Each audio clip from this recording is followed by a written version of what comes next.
to say none, but either way. None. Gonna say, Okay. Yeah, come at me. Atsu the announcer. I don't care. Either way, game number 1, Splash Daddy. I love the fire. It's so good. Yeah, it's starting out with the Bowser, and yeah, you know what? You want to make a splash, you might as well go with the heaviest character in the game, and they certainly like to take advantage, get that grounded game going. But it's so hard to establish. Like, you want to grapple with this thing, but what do you do when the person just kind of keeps running away from you? Certainly, a character with the ground speed of Roy, it's going to be that much harder to just grab them and really get the ground pound going. It's true. Honestly, it's just about with Bowser, it's just finding these very powerful with punishing tools. You know, he's probably one of the best execution test characters in this entire game, given how he is one of the best out of shield punishes with up B. His movement is really solid, and if you get hit by him, you're going to be hurting quite a bit. But still, SHADIC out here holding this advantage down with Roy. You know, Bowser being so big, he is a lot easier to hit most characters in this game. And oh, big get-up attack right there. That could have been a massive punish right there for Splash Daddy, maybe even a grab or something. Yeah. I think my man was just holding. I think that was the. Little inexperienced. SHADIC was mashing up B right there, essentially, trying to get back to stage and trying to get the good angle, I believe, with Roy's up B. That didn't get 2 framed or sweet spotted right there, so it's kind of tough, but ended up doing side B out of that. And we got the Palu, which is a staple for a lot of squad strike teams, I've seen, just because of how ease of use this character is. You know, she has great tools and massive reward off of them, and she rewards a really solid set of fundamentals as well. It's kind of like having, you know, it's how people at the end of Smash 4's life cycle had the Pocket Bayo, but you could always kind of tell that there were very subtle differences between those who had the Pocket Bayo and those who were Bayo. Right, exactly. Where, like, what they even went for. Got like enthusiasts especially, essentially. Exactly. So the Palu Ditto is going to come out after Bowser takes their exit, but Splash Daddy, nevertheless, holding a rather tenuous lead, all things considered, as SHADIC has started to make this comeback a little bit more of a reality, is not going to find the confirm as Splash Daddy, realizing this is a primarily defensive game at the end of the day. It's true. Yeah, I get the feeling if you're a Bowser, you're getting used to air dodging quite a bit. Yeah, maybe essentially, but either way, it's in this situation with the Ditto, it's just about who's playing better overall. I know that's a massive generalization, but it's true. Like, who is, you know, displaying less nervous habits, like rolling in or doing scared options like spot dodging consistently, and who's managing their disadvantage better. You know, it's also about who's holding their advantage better. Those are the two sides of the same coin, really. You know, if you don't have complete mastery over your character, at least you have to pray that your fundamentals are good enough to get you through. And SHADIC's fundies right there. My man putting the fun in fundies right there as he takes that second stock off that Palu right there.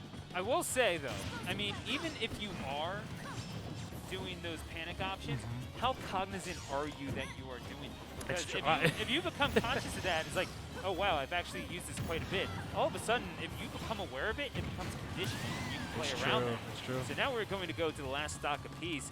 And indeed, the Corrin is going to come out. The prior to the Belmonts, the longest ranged F smash.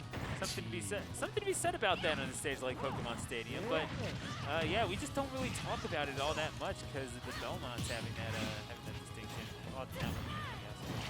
Yeah, that's who said the Belmonts wasn't coming? That's my question. Still though, Corrin is a character that a lot of people in this game sleep on. You know, still Swordy. At the end of the day, still Swordy still have their fair share of massive heavy kill options. That projectile is really good at linking to itself. That being said though, Wolf, you know, if your character can't really hold a candle to Wolf or Palu, how good are they really? You know? Yeah. These are the invalidators right here in Wolf and Palu. It's funny that you mention that because I mean, really, probably the most impactful that Corrin has been in this game was probably at Let's Make Big Moves when Cosmos went Corrin down 2-0 against what was it, the Buzz? And already seeing right there, Splash Daddy. There you go. Validator out there in the Wolf, back air hitting really strongly. Kind of questionable DI from SHADIC on that one right there, but yeah, it's tough. It's really, really tough to deal with characters like Wolf when your character has somewhat of a subset, especially with a character like Corrin who needs to jump a lot. Wolf, perfect character. I believe he's got like a top 10 airspeed in the game, so he's able to keep up with these jumps. Fantastic anti-air tools out of jump, like forward air and stuff like that. It can be really, really hard to fight a good Wolf, especially with a character like Corrin who a lot of her opening subsists off of jumping, getting fair, getting there, just to get those links into those other combo tools right there. And it's so troubling, especially when you're when you know that you're not getting outranged by the Wolf. Wolf is a sword. You can't tell us otherwise. But also, but you're still going to get outranged. it's going to take a little bit of startup. It's going to true. take a little bit of time to establish those things. But Corrin is one of those things that if you're not ready for Corrin's game plan, if you're not really used to what they do in this game in particular, then you can get messed up by them. It's true. Wolf is one of those characters that, I mean, they just kind of invalidate a lot of what Corrin does naturally, but that doesn't mean everything. What do you see from SHADIC that could potentially be their opening, specifically when they're on Corrin? I think specifically they were getting caught out for jumping quite a bit. I feel like just less jumping, maybe just trying to play a little bit more neutral. You know, you saw SHADIC try to find those openings a lot of the time, but these jumps were not within a safe range. They were within Wolf's space of control, a little bubble. So that's the trouble, though. I mean, as you established previously, and SHADIC certainly knowing this as well, you kind of need to, you know, meet Wolf in the air and at least challenge. Yeah, exactly. If your character has fast enough tools for it, you know. If not, I have no idea. You're paddle without a creek at that point, I believe. Oh my God, down in a back air. Just the combos we can see against a character like Bowser right here. That down air was huge. Hey, you know what? There is it is a double-edged sword with Bowser. We know that all too well. This is not an easy character to play. No, like, definitely not. We're spoiled with the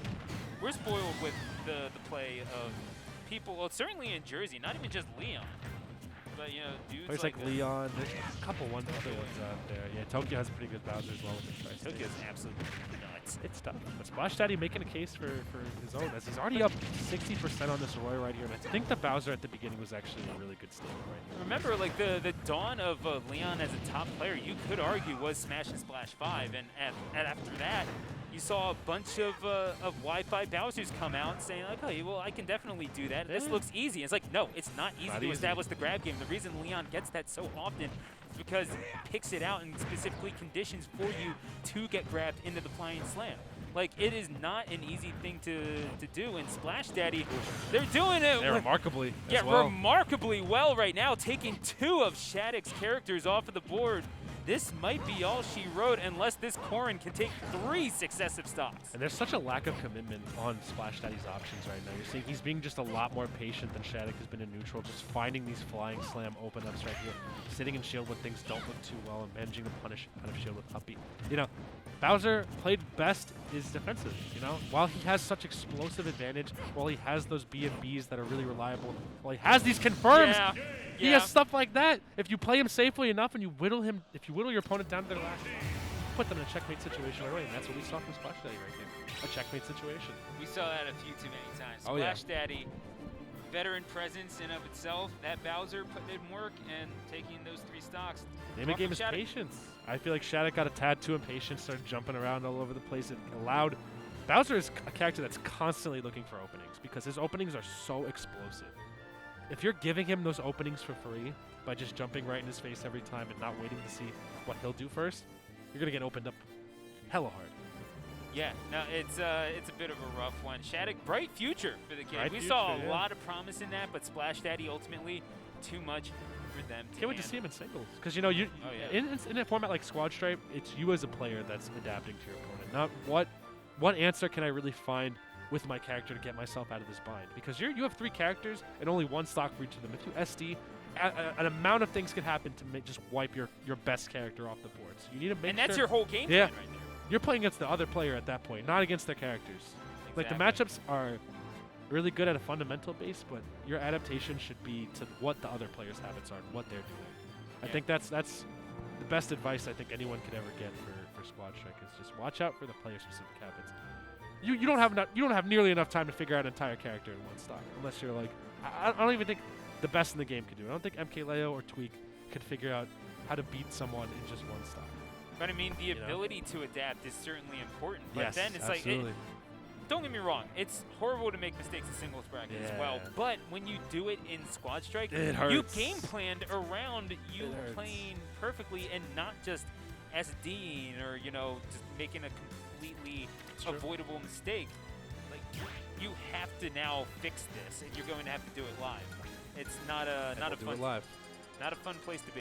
So yeah, of course with the meme. But what else would it be, honestly? What else would it be? Would a caster